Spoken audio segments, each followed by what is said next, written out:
సుఖియా తన 10 ఏళ్ల కూతురు పార్వతీతో పాటు మధ్యాహ్నం ఎండలో సేటుగారి మామిడి తోట నుండి తిరిగి వస్తూ ఉంటాడు. నాన్నా, నాకు చాలా రోజుల నుంచి మామిడి పండు తినాలని ఆశగా ఉంది. అరే పార్వతి, మనకు 2 పూట్ల భోజనమే దొరకడం లేదు, కానీ నీకు మామిడి పండు తినాలనుందా? నాన్నా, అసలు మనం ఇంత పేదవాళ్లుగా ఎందుకున్నాం? అంతా దేవుడి నిర్ణయం పార్వతి. మనం దేవుడి నిర్ణయాన్ని గౌరవించాల్సి ఉంటుంది. ఆ మాట చెప్పి సుఖియా తిన్నగా తన గుడిసెలోకి ప్రవేశిస్తాడు. గుడిసె లోపలికి ప్రవేశించగానే తన భార్య బిందు కోపంగా సుఖియా వైపు చూసి ఇలా అంటుంది, మీరు మీ కూతురికి ఇవే మాటలు నేర్పిస్తూ ఉండండి. అరే, తిన్నగా ఎందుకు చెప్పరు మీరు మీ కూతురుతో? భగవంతుణ్ణి ప్రార్థించు, మన పేదరికం దూరం కావాలి అని, కడుపు నిండా 3 పూట్ల భోజనం దక్కాలని. చాలా బిందు, చిన్నపిల్ల ముందు నువ్వు ఎందుకు ఇలా మాట్లాడుతున్నావు?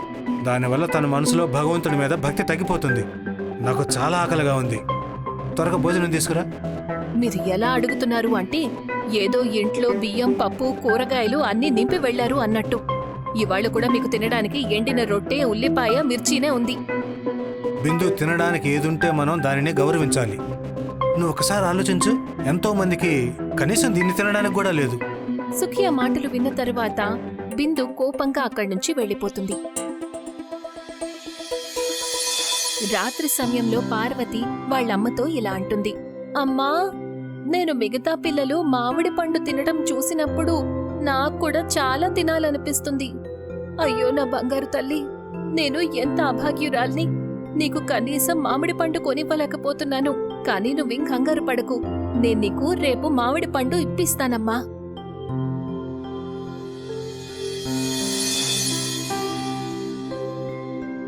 మరుసటి రోజు బిందు బజారుకి తన కూతురు పార్వతిని తీసుకుని వెళ్తుంది.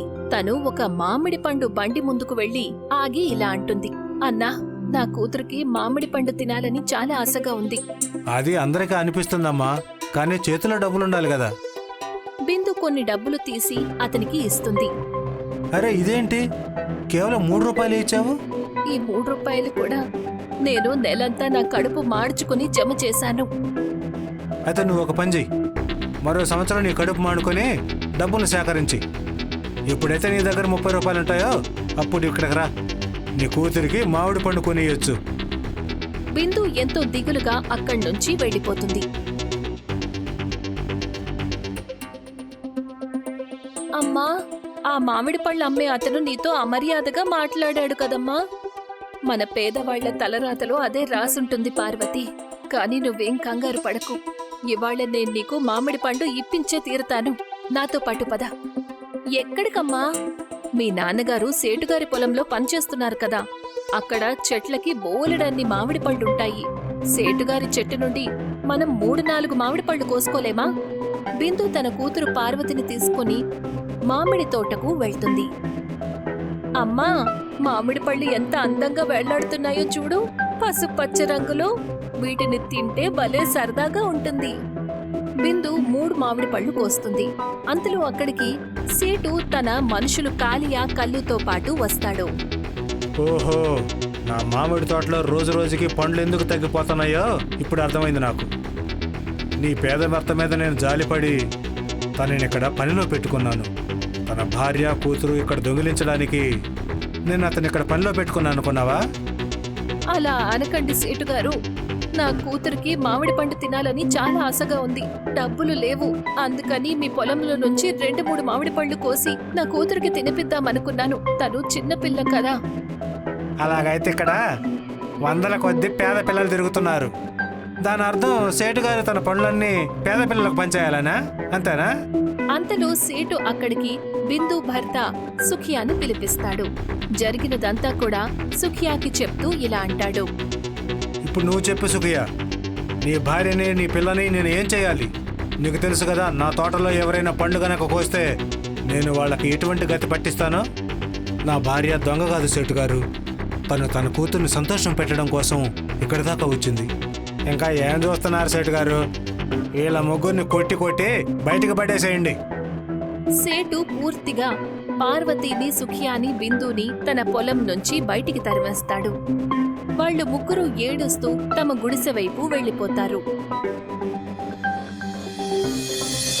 కానీ మరుసటి రోజు సేటు కల్లు ఇంకా కాలియా వాళ్ళ ఇంటికి వెళ్తారు.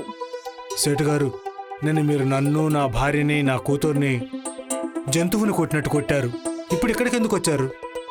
సుఖియ, నీ భార్య, నీ కూతురు నా తోటలో ఎప్పటి నుంచి దొంగతనం చేస్తున్నారో నాకు తెలియదు. ఆ దొంగతనంలో నీకు భాగం ఉండుంటుంది.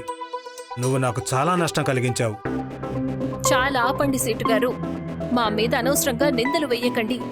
నష్టాన్ని భర్తీ చేయడం కోసం నేను నీ ఈ గుడిసెని తీసుకుంటున్నాను. మీరు ముగ్గురు ఈ ఊరి వదిలి ఇక్కడి నుంచి వెళ్ళిపోవాలి. సేటు కల్లు ఇంకా కాలియా బిందు, సుఖియా, పార్వతిని వాళ్ల గుడిసెలో నుంచి బయటికి తరివేస్తారు. వాళ్ళు ముగ్గురు ఏడుస్తూ ఊర్లో ఉన్న అడవి మధ్యలోకి వెళ్తారు.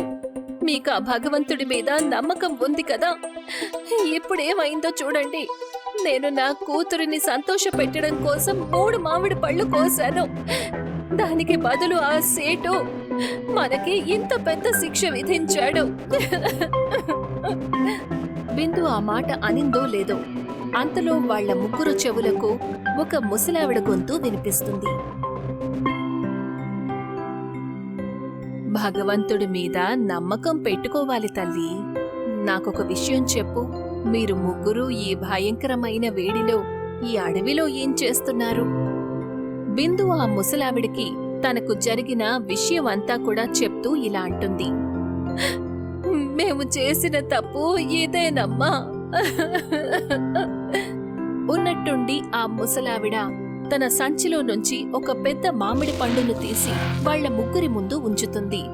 అంత పెద్ద మామిడి పండును చూసి పార్వతి సంతోషిస్తూ ఇలా అంటుంది. ఇది చాలా పెద్ద మామిడి పండు. నేను ఇంత పెద్ద మామిడి పండుని నా జీవితంలో ఎప్పుడూ చూడలేదు.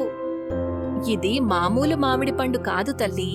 ఇది ఎంతో ప్రత్యేకంగా నీకోసమే తయారు చేయబడిన మామిడి పండు. పార్వతి అమాయకత్వంతో, నాకేమీ అర్థం కాలేదు. నేను వెళ్ళిన తర్వాత నీకంతా అర్థమవుతుంది. నీకు నేను మామిడి పండిచ్చాను కదా, దాని లోపల మామిడి రసంతో పాటు బోలెడన్ని మామిడి గ్రామాలున్నాయి. అసలు మీరెవరమ్మా? నేను వెళ్ళిన తర్వాత ఈ మామిడి పండుని కొయ్యి. కొన్ని రోజుల తర్వాత నేను మీకు స్వయంగా చెప్తాను నేను ఎవర్ని అని. ఆ మాట చెప్పి ముసలావిడ వెళ్ళిపోతుంది. నాకు చాలా ఆకలిగా ఉందమ్మా. తొందరగా ఆ మామిడి పండును కోసి నాకివ్వమ్మా. బిందు ఎప్పుడైతే ఆ మామిడి పండును కోస్తుందో ఉన్నట్టుండి ఒక పెద్ద పీలుడుతో అక్కడ చాలా అందమైన మామిడి ఇల్లు తయారవుతుంది. దాని మేడ మీద అన్ని చోట్ల పెద్ద పెద్ద మామిడి పళ్ళు వేళ్లాడుతూ ఉంటాయి. అరే అమ్మా, ఆ ముసలావిడ చెప్పింది నిజమే. ఇది మాయా మామిడి పండు ఇల్లు. పార్వతి, మామిడి పండు ఇల్లు మాత్రమే కాదు, ఇది మామిడి పండ్ల దుకాణంలాగా ఉంది. భగవంతుడు మన మీద దయ చూపించాడు. ఆ రోజు తర్వాత వాళ్ళు ముగ్గురు ఆ ఇంట్లోనే ఉండటం మొదలు పెడతారు. మరుసటి రోజు ఎప్పుడైతే బిందు వేళ్లాడుతున్న మామిడి పండును కోస్తుందో అప్పుడు ఒక పేలుడుతో పాటు అక్కడ మరొక మామిడి పండు ఇల్లు తయారవుతుంది. బిందు తన భర్తతో ఇలా అంటుంది. ఇది చాలా మాయగల మామిడి పండులా ఉందండి. నువ్వు చెప్పింది నిజమే బిందు. మనం ఏ మామిడి పండునైతే కోస్తున్నామో అది మామిడి ఇల్లులాగా మారిపోతుంది. ఆ ఇంట్లో కూడా బోలెడని మామిడి పండు వేలాడుతున్నాయి. ఇంకా చెప్పాలంటే ఇంటి లోపల మంచము, బట్టలు, ఆహార పదార్థాలు ప్రతి మామిడి పండుతోనూ తయారవుతున్నాయి. నాకు ఒక ఆలోచన వచ్చిందండి. మీరు ఒక మామిడి పళ్ళ బండి పెట్టుకుని ఊరంతా ఉచితంగా పంచొచ్చు కదా.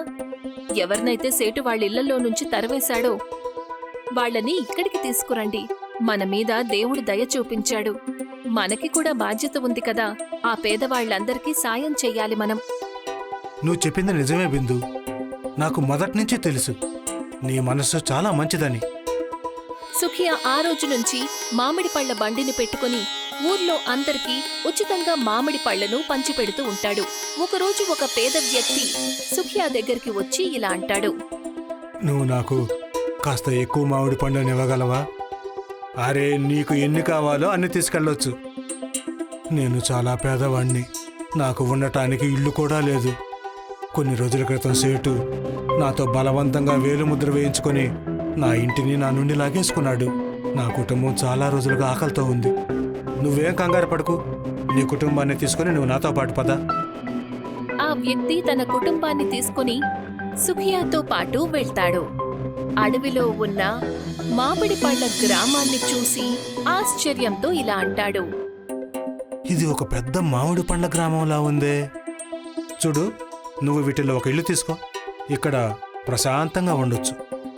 ఇంకా చెప్పాలంటే ఎవరెవరి ఇళ్లను చేటుగారు లాగేసుకున్నారో ఆ పేదవాళ్ళందరినీ ఇక్కడికి తీసుకురా. అర్థమైంది, మీరు ఈ మామిడి పండ్ల గ్రామానికి సర్పంచ్లాగా అనిపిస్తున్నారు. నేను మిమ్మల్ని సర్పంచ్ అనే అంటాను. ఆ వ్యక్తి తన కుటుంబంతో సహా ఆ రోజు నుంచి అక్కడే ఉంటాడు. ఇక మిగతా పేదవాళ్లను కూడా అక్కడికి తీసుకొస్తాడు. ఊరంతా ఖాళీగా ఉండటం చూసి సేటు తన మనుషులు కల్లు కాలియాతో ఇలా అంటాడు. నాకు అసలేం అర్థం కావటం లేదు కల్లు కాలియా. అసలు ఊళ్ళో వాళ్ళందరూ ఊరు వదిలిపెట్టి ఎక్కడికి వెళ్ళిపోయారు? సేటుగారు, మీరే కదా వాళ్ళ ఇళ్ళని వాళ్ళ దగ్గర నుంచి తీసేసుకున్నారు. ఇప్పుడు వాళ్ళు ఎక్కడికి వెళ్ళినా మనకెందుకు చెప్పండి.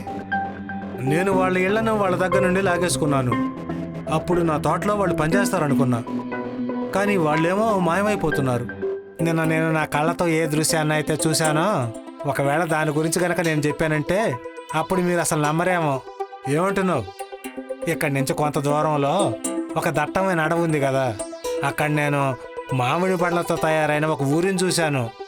మీకు తెలుసా ఆ మామిడి పండ్ల ఊరికి సర్పంచ్ ఎవరో? ఎవరు? సుఖియా. ఇప్పుడు నాకు అర్థమైంది. నాకు ఈ ఊర్లో ఎన్ని దుకాణాలున్నాయో అక్కడ మామిడి పండ్లు ఎందుకు అమ్ముడుపోవటం లేదు. ఒకవేళ అదే కనుక నిజమైతే సుఖియాని తన కుటుంబాన్ని కొట్టి ఆ ఇంటిని కూడా కబ్జా చేసేసుకుంటాను. నాతో పాటు రండి. సేటు కల్లు ఇంకా కాలియాని తీసుకుని తిన్నగా మామిడి పళ్ళ గ్రామానికి వెళ్తాడు. సేటుని చూశాక సుఖియా పూర్తిగా ఆశ్చర్యపోతూ ఇలా అంటాడు. మీరిక్కడికి ఎందుకు వచ్చారు? కొత్తగా చెప్పడానికి ఏముంది, నా పనే కబ్జా చేసుకోవడం. ఈ ఊరిని కూడా కబ్జా చేసుకోవడానికే వచ్చాను. అంతలో ఒక చెట్టు మీద ఉన్న ఒక పెద్ద మామిడి పండు పెద్దగా పేలుతుంది. ఉన్నట్టుండి ఆ ముసలావిడ ఆ మామిడి పండు లోపల నుంచి వచ్చి వాళ్ళ ముగ్గురి ముందు నిలబడుతుంది. ఒక అందమైన యువతిగా మారిపోతుంది. సేటు కల్లు ఇంకా కాలియా ఆమెను చూసి పూర్తిగా భయపడిపోతారు. మీరే కదా మాకు ఆ రోజు మాయమామిడి పండ్లనిచ్చారు. మీరు అందమైన యువతగా మారిపోయారు. నేను మామిడి పళ్ళ రాణి రసీలాని. ఎప్పుడైతే ఈ సేటు చేసే అరాచకాలు హద్దు మీరిపోయాయో అప్పుడే నేను నీకు సాయం చేయాల్సొచ్చింది.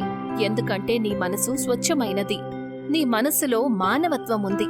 కానీ నిజం చెప్పాలంటే సేటు ఇంకా తన ఇద్దరు మనుషులు మానవత్వం అనే పేరుకే కళంకం. ఆ మాట అనగానే ఆ అందమైన స్త్రీ కళ్లల్లో నుంచి పసుపు రంగు కిరణాలు వస్తాయి. చూస్తూ ఉండగానే సేటు కల్లు ఇంకా కాలియా ఒక చిన్న మామిడి పండుగా మారిపోతారు. ఇప్పుడు వీళ్ళు ఎప్పటికీ మామిడి పండు రూపంలోనే ఉంటారు.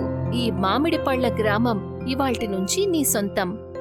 ఆ మాట చెప్పి ఆ అందమైన స్త్రీ అక్కడ్నుంచి మాయమైపోతుంది. సుఖియా ఇవాల్టికి మామిడి పళ్ళ గ్రామానికి సర్పంచ్గానే ఉన్నాడు.